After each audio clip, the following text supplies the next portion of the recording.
Created by a team of only 11 people and published by Konami, Cygni All Guns Blazing is quite possibly the best looking shoot 'em up ever made.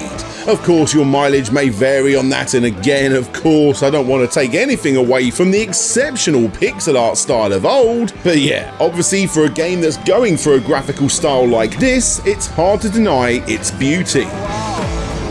In fact, this may be one of the reasons you're looking at getting a game like this. A new shmup with a new lick of paint, plus according to the interviews, the game isn't made for hardcore shmup fans, but instead, gamers that want to get into the genre a little bit more. And I think I fit into that category perfectly. Building up a small but decent collection of games and playing all of the obvious heavy hitters throughout the years. I'm far from a pro, but I'm further away from being a newcomer. So when Konami asked me if I wanted to take a look at this, I instantly jumped on board and said yes, and instantly bootied it up. And as soon as I did, I got my arse handed to me.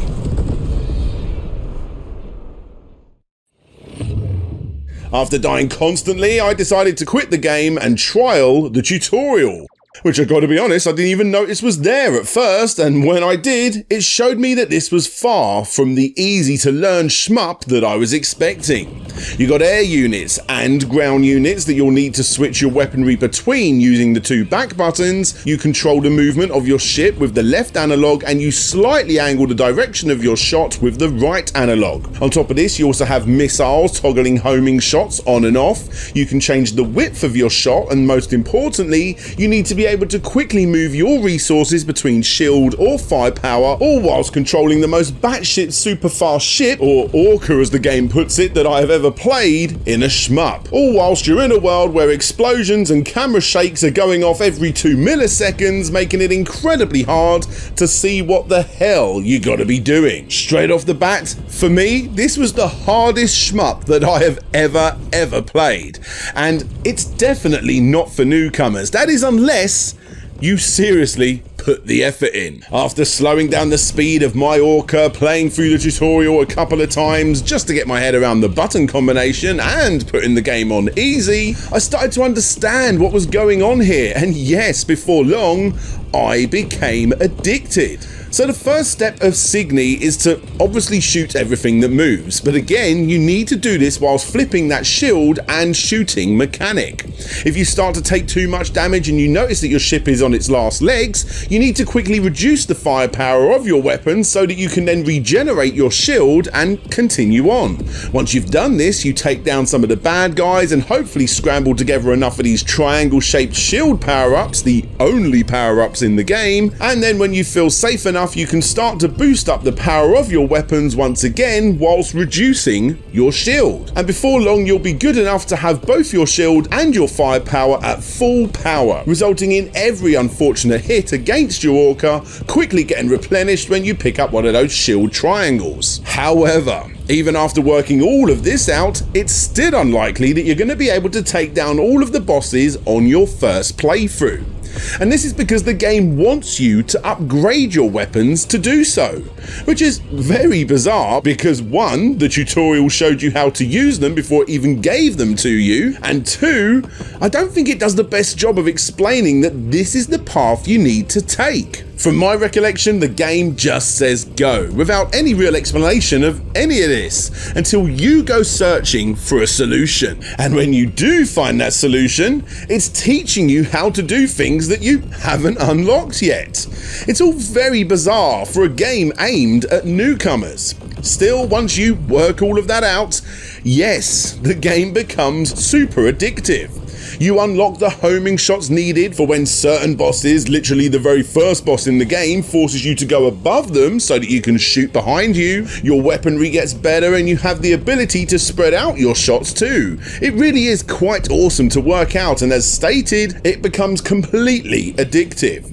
When you get good at the game, you'll be getting way more triangular shaped shield power-ups than you need, and when you collect them at full capacity, they essentially turn into this game's currency, used to buy the power-ups that we discussed. It won't take more than a couple of playthroughs to get a fully powered up ship, and even though at first I thought that would result in the end of my enjoyment, unlocking everything that it can do, How wrong I was, as this was when Cygni got even better. It got its teeth stuck right into me. The challenge was no longer about how much I can power up my ship, it was about trying to do the levels on a higher difficulty, and I'm guessing when that's done, it's going to be all about the highest score. It does what all good shmups should do. It brings that arcade action into the home, and it becomes completely addictive. I had my doubts when I first started playing, but after a while I understood what it was trying to do. It's not exactly a hard to complete game on easy. In fact, I didn't have to redo any level, not even once, with its free life system,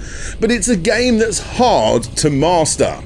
It becomes one of those games that when people watch, they have no idea how you're doing what you're doing. Your fingers become one with the controller. They just take over as you fly around the screen feeling like an absolute badass when you get the rhythm down. It really is a joy to play over and over and over again. With that said, it's far from a perfect game. Besides the rather bizarre way of teaching you how to play, as in, it doesn't. That's up to you to work out.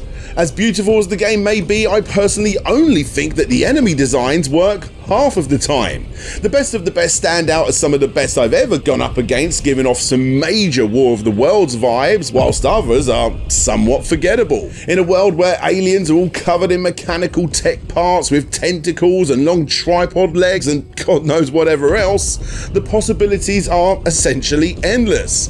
And the final boss was a little bit underwhelming. I feel like certain sections where they throw a particular pattern of enemies at you can sometimes outstay their welcome a little, becoming very repetitive. The music, as great as it is, sounding like an epic orchestral piece, wasn't all that memorable either. In a game like this, I want a signature theme tune that I'm humming away hours after playing, and personally, a little electronica mixed in would have been lovely too. And if you're expecting an indie soundtrack as seen in the stunning intro sequence, yeah, for some reason that's the only part of the game that sounds like this. It's all very, very bizarre.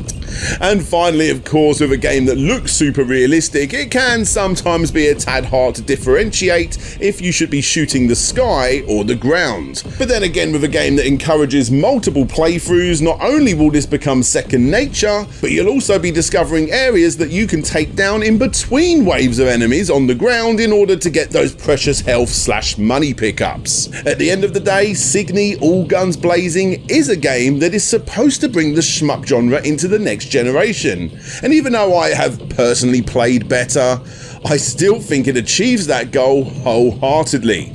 If you give it time and get past the how the hell are you supposed to play this mindset, what you have is a truly brilliant little game that I personally see myself continuing to play throughout the generations, just like I do with the best that the genre has to offer. Also, let's hope that Konami offers up these beautiful press kits to the public, as they really are quite nice.